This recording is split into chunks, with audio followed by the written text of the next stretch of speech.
భారత్ అలాగే south Africa జట్ల మధ్య సూపర్ ఎయిట్లో భాగంగా ఆదివారం అహ్మదాబాద్ వేదికగా మ్యాచ్ జరిగింది. భారత జట్టు ఓడిపోయింది. అది పక్కన పెట్టేస్తే ఏమైందంటే ఒక వింత సంఘటన చోటు చేసుకుంది.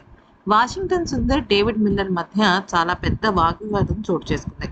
అయితే నిజానికి ఇద్దరు కూడా ఎప్పుడూ కామ్గా ఉంటారు. డేవిడ్ మిల్లర్ తన పని తను చేసుకుంటూ ఉంటాడు, సుందరు తన పని తను చేసుకుంటూ ఉంటాడు. కానీ అసలు ఏమైంది అంటే అక్కడ ట్రిసప్ స్టెప్స్ లెగ్ సైడ్కు సింగిల్ కొట్టాడు. మిల్లర్ ఏమో నాన్ స్ట్రైకర్ ఎండ్లో ఉన్నాడు. వాషింగ్టన్ సుందర్ బౌలింగ్ చేస్తుండగా మిల్లర్ బాల్ రిలీజ్ అవ్వకముందే క్రీజ్ నుంచి త్వరగా బయటకు వచ్చేసాడు. ఓకే. అదే విషయాన్ని ఏం చేశాడంటే సుందర్ అక్కడ ఉన్న ఎంపైర్కి చెప్పాడు. ఎంపైర్ ఏమైంది అంటే ఎంపైర్ అక్కడున్న డేవిడ్ మిల్లర్ని పిలిచి హెచ్చరించాడు. ఓకే. ఇంకా బౌలింగ్ స్లైడ్ మధ్యలోనే ఆగి మిల్లర్ వైపు చూపించాడు. మిల్లర్ రియాక్షన్ ఏంటంటే సుందర్ ఆ ఫిర్యాదుకు మిల్లర్ బాగా కోపం తెప్పించేసుకున్నాడు.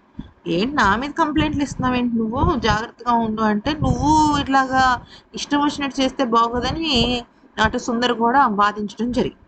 అలా చాలాసేపు వాదించుకున్నారు. ఇదంతా కూడా స్టంప్ మైక్రో రికార్డ్ అయింది. అయితే అతను సుందర్ వైపు వేగంగా వెళ్ళి ప్రశ్నలు వేస్తూ కనిపించాడు. అంటే యాక్చువల్లీ ఇక్కడ తప్పైతే డేవిడ్ మిల్లర్దే. కానీ సుందర్ ఆ విషయాన్ని తను ఎక్కడా కూడా హ్యాండిల్ చేయకుండా, అంటే మిస్ హ్యాండ్లింగ్ చేయకుండా నేరుగా వెళ్ళి అక్కడ ఉన్న ఎంపైర్కి చెప్పాడు. ఒక ఆటగాడిగా ఇంకొక ఆటగాడు తప్పు చేస్తుంటే చేయాల్సింది అదే. ఎందుకంటే తనే వెళ్ళి వాగ్వాదం పెట్టుకోవడం కరెక్ట్ కాదు.